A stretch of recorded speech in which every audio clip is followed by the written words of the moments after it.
pessoal da igreja faz o seu amém? Peço a igreja para estar na Bíblia em Apocalipse 3, 15. Glória a Deus. Enquanto vocês vão achando, eu estou agradecendo a Deus pela oportunidade de estar pregando na minha casa.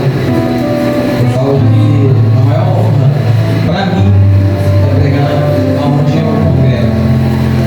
Posso pregar em vários lugares, mas na minha casa é uma honra estar pregando aqui. Estou agradecendo ao pastor Rafael pela oportunidade, pela agenda. Mas que Deus continue abençoando vocês vidas. Irmão, esse é rápido e objetivo. Vai dizer assim, Cristo: eu sei as suas obras, sei que é frio, sei que não é frio e nem quente, portanto, sei, eu sei as suas obras, sei que não é frio e nem quente. E a igreja pode se sentar. Meus irmãos, peço perdão, me engoli um pouco aqui, mas confesso que eu não ia pregar esse texto, não ia nem passar a pregar Apocalipse, porque quando a gente prega Apocalipse acontece isso aí. Eita! Porque vai falar sobre o fim dos tempos. Eu ia pregar Gênesis, porque eu amo Gênesis, gosto muito, mas pela manhã até falei com minha esposa, falei, olha, comigo eu estou conseguindo achar um texto para pregar, pelo amor de Deus. E no meu trabalho, Deus abriu minha mente, eu consegui um texto para falar de Apocalipse. Mas eu preciso também falar do profeta João. João foi alguém que escreve o livro de Apocalipse. Só que João, ele anda com Deus. João tem intimidade com Deus. E isso é interessante. Já que eu falo uma vez aqui, Deus só mostra coisas grandes para as pessoas a quem tem intimidade com Ele. Então João, ele anda com Ele. João é chamado por discípulo amado. João conhece Jesus. João está em intimidade com Jesus. Só que Jesus morre e João, ele começa a seguir a sua vida sozinho. Começa a pregar. E o texto fala que João andava com Tiago, seu irmão. E eles começaram a pregar a palavra de Deus. Só que em um certo momento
adorava o Deus. Era um povo que adorava deuses estranhos. E a gente pode ver na Bíblia que a Bíblia nos mostra o povo assim. O povo que um dia está adorando a Deus e outro dia está adorando os deuses. Um dia está cultuando a Deus com todo o seu amor e outro dia o mesmo Deus que abençoou está murmurando.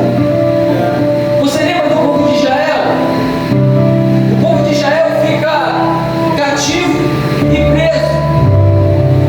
Aí o povo de Israel começa a chorar, começa a orar, começa a falar com Deus. Aí Deus escuta o povo de Israel e fala: ó, vou libertar o povo, vou enviar um libertador. E esse libertador é Moisés. Passando isso tudo, Deus liberta o povo de Israel. Só que agora o texto vai dizer pra gente que o povo de Israel está no meio do caminho e começa a murmurar. E a murmuração do povo de Israel, imagino eu, deixa o coração de Deus triste. Porque o povo de Israel não está murmurando falando assim: Senhor, por que eu estou passando por isso? Não! Se fosse isso, estava bom. O povo de Israel está murmurando e falando assim: eu queria estar lá de volta. Eu queria estar no mesmo lugar. Não era para Deus nos tirar de lá, não. É a mesma coisa eu aqui no culto hoje, cultuando o Senhor e falando assim: eu queria estar no mundo. Eu queria estar fazendo as coisas do mundo.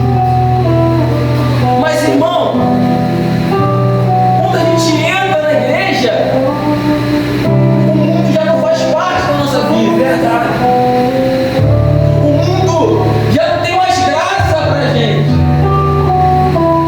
Você que pensa que eu quero estar no mundo. O mundo é bom. Irmão, o mundo é bom. Só que chega uma hora que você morre espiritualmente. E a pior morte é a morte espiritual. Por quê? Porque essa morte é uma morte que você vê todo mundo pulando, todo mundo dando glória. E você olha às vezes para dentro de você e fala assim: Senhor, por que eu não estou pulando? Por que eu não estou dando glória? E a morte espiritual chega, irmão. E a morte espiritual chega em nossas vidas. Só que nós temos que se manter forte na presença do Senhor. Porque quando o dia mau chegar, vamos estar forte, vamos estar cheios do Espírito Santo, vamos estar com a palavra de Deus.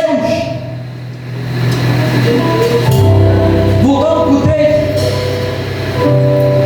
a igreja de Filadélfia é a igreja, como eu falei, é uma igreja, irmão, que tem dinheiro, mas dinheiro não compra a salvação.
acontecer, irmão, o povo começa a ver que é independente.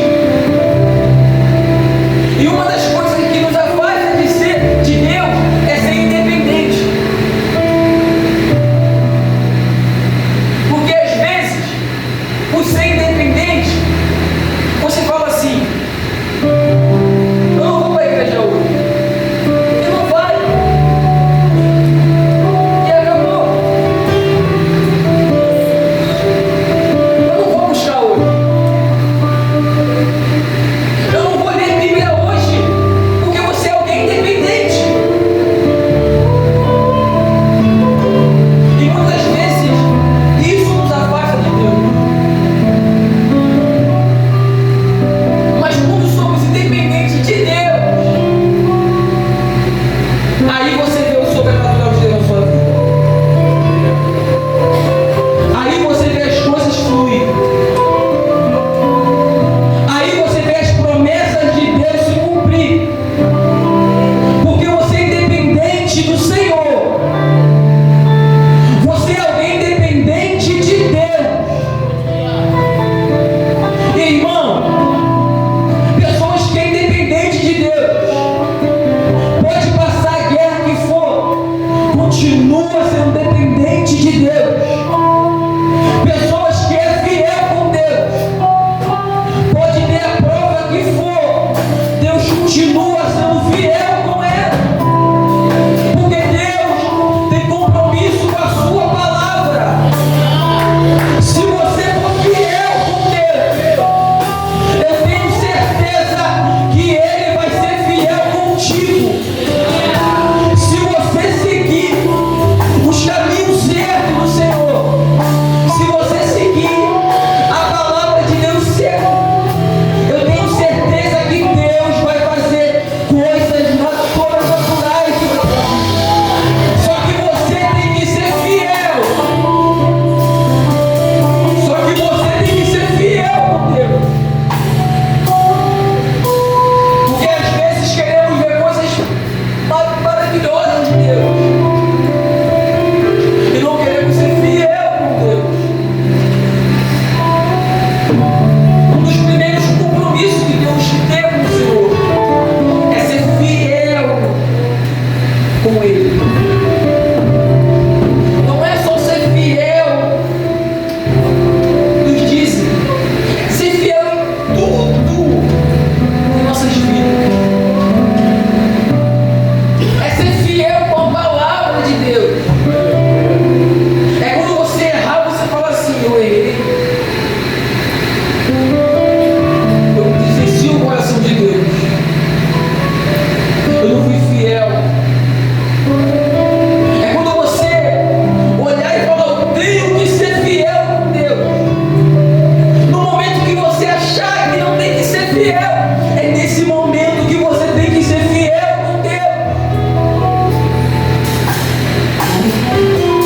E ser fiel com Deus é uma das coisas